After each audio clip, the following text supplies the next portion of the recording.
What are we fighting for? Why are fewer young people joining the military? Is the world peace possible? Should the United States be the world's police force? If you're like me, you're tired of seeing dead and maimed Americans returning from foreign wars facing lifelong bouts of PTSD. Shouldn't we at least learn from recent conflicts and strive to create a more peaceful world? In this video, I'll quickly review recent military conflicts, discuss how the left and the right view war, and discuss ways to make our world more peaceful. You're watching Reengineering Politics, which provides objective information on political matters so that you can make informed decisions for a better America. If you want to see more videos like this one, please like, share, and subscribe. The United States has gained ground through war throughout our country's history. We gained our independence from Britain in the Revolutionary War. We freed the slaves and reunited our country in a bloody civil war. We gained vital land and territory through warring imperialism. We have protected vital trade routes through war.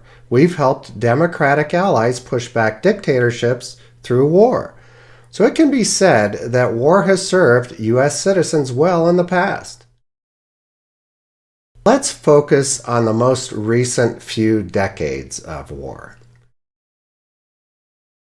We repelled Iraq out of Kuwait in 1990 and then invaded Iraq under the premise that Saddam Hussein had weapons of mass destruction.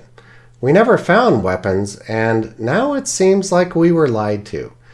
We did rid Iraq of Saddam Hussein, and they supposedly have a free democracy, although sectarian violence remains in this war-torn country. In fact, as recently as 2017, we were defeating ISIS, which was one of these sects that had filled the power vacuum that was left behind.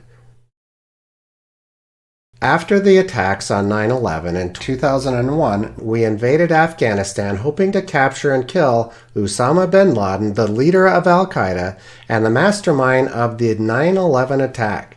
Bin Laden was eventually found and killed in 2011. This war continued until 2021 when the U.S. carried out a botched evacuation.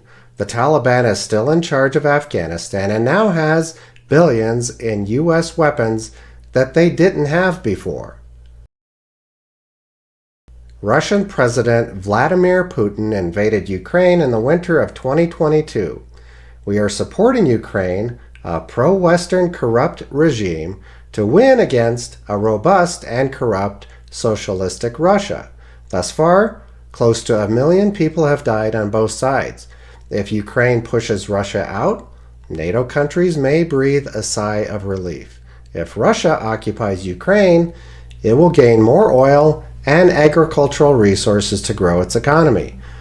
The win for the United States is unclear. Proponents of Ukraine funding say that we're preserving democracy. On October 7, 2023, Hamas raided a concert and killed over 1,000 Israelis near Gaza and held over 100 more hostages. Israel has retaliated with massive bombing of Gaza. This war is a symptom of a greater war funded by Iran to push Israel out of the Middle East, Hezbollah in Lebanon, the Houthis in Yemen, and Hamas in Gaza. The United States provides weapons to Israel to defend itself against these terrorist groups. At the same time, it is giving Hamas humanitarian aid. While our government is supporting Israel, protesters in the United States are siding with Hamas, calling for Israel's destruction and denigrating Jews living in the U.S. It's difficult to know what can be accomplished by this war. The hope is that these terrorist groups are defeated and Israel lives in peace. And one could argue that wars in the Middle East have improved the oil trade. But in my humble opinion, we have created more broken cities, more broken families, and more broken economies, leading to a less peaceful world. The lines between the left and right are getting blurred. Since the Vietnam War, the left had been against any war. Recently, the left has supported Ukraine in its fight against Russia and has been split on Israel's fight against Hamas. Republicans had been pro-war until Donald Trump came on the stage and opposed wars that previous administrations had waged. He wanted to de-escalate military actions abroad. Trump continued the campaign to diminish ISIS, and he has advocated for increased military spending. However, he favors diplomacy over war. He was criticized for attempting diplomacy with Vladimir Putin and Kim Jong-un and pulling our military out of Syria. Republicans and Democrats disagree on how to best handle Iran. Democrats believe diplomacy and reduced sanctions are the way to go. Republicans believe increased sanctions are warranted. Both have no desire to invade Iran to destroy their nuclear weapon capabilities.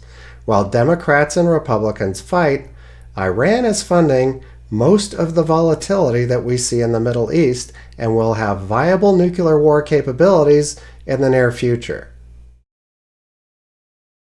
When I've researched the topic of peace, it comes down to wealth. Most say that war is waged to gain economic advantage. Countries manipulate their currencies and economies to advantage themselves and disadvantage other countries. This economic war goes unnoticed by the masses until a war breaks out. The United States has leveraged its economic and military strength to gain the most advantage. We use cheap labor overseas to build cheap stuff that feeds our consumer economy. We pay for a large military that protects trade routes. We created a gold standard after World War II that ensured the United States dollar would remain strong, and then in 1971, we decided to renege on giving gold that we didn't have for US dollars held abroad. Since then, we've mandated that the US dollar be the only currency that can be used to purchase or sell oil.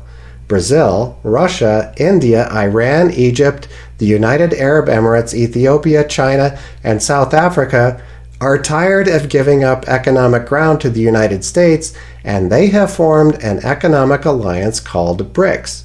This alliance is their way to remove economic dominance from the United States. Now, I don't propose solving the world's economic problems in this video. However, I hope you understand how world peace, military strength, and the economy are all related. We can bully our enemies just so long before they decide to unite and stand their ground. In recent months, the United States has had difficulty achieving recruitment goals. Prognosticators have attributed poor recruitment to many factors. I believe the number one factor is that we have lost our reason to fight. When I ask American citizens what sets us apart from others in the world, most give me a blank stare. The minority who do respond will give me the predictable answer, freedom.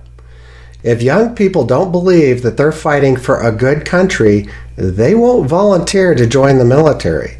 If we were to engage in a war today, we'd need to institute a draft to gain enough troops to fight. As we've learned in Vietnam, a drafted military is less motivated than a voluntary fighting force. All people want world peace. Hawks believe that we can achieve peace through strength. Doves believe that we can achieve peace through alternative means to war. Mediation, economic sanctions, and negotiation may give warring countries a compromise that's preferable to the destruction that war brings. I'm on both sides. I'd love a world where we can all get along and respect each other's right to territory and prosperity. However, that's not the way the world works.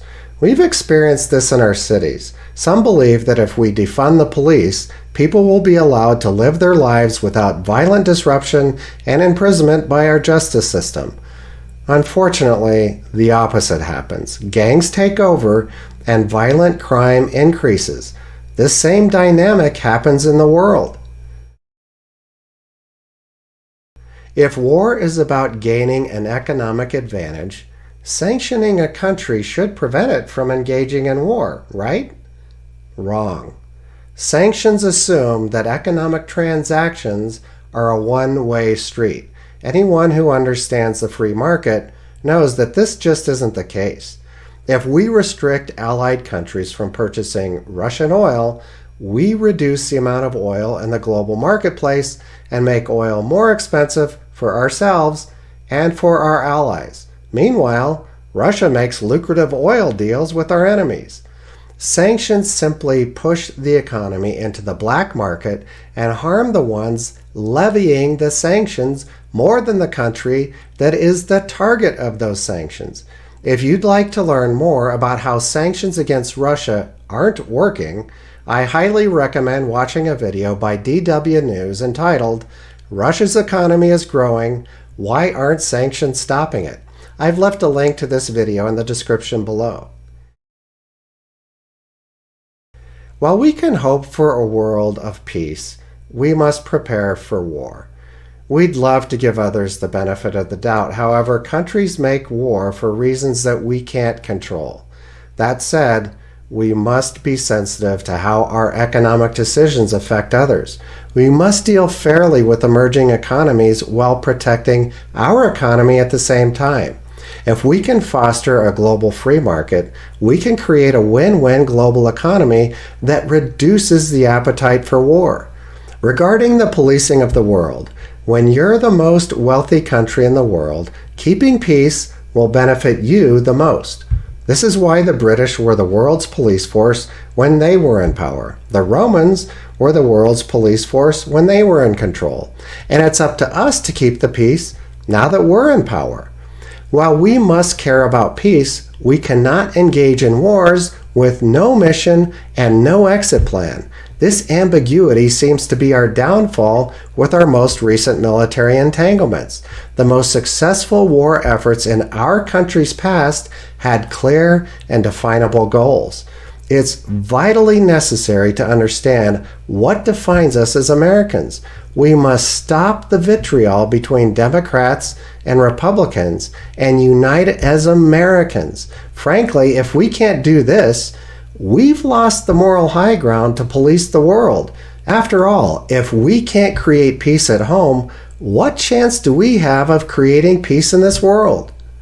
I want to thank you for visiting Reengineering Politics. Please subscribe to my channel to get notified when I publish new videos. We discuss political challenges like this one in our Facebook group. If you're an open-minded civil individual who wants to learn more about politics, please join us. I've left a link to this group in the description below. If you want to explore political issues more deeply than you can in weekly videos, I highly recommend my book, Engineering Unity, A Path to Resolving Political Polarization in the United States. Each chapter highlights contentious political topics, presenting the positions of the left and the right and a viable compromise between the two. Thanks for watching, and I hope you return for more political insight that's neither left nor right.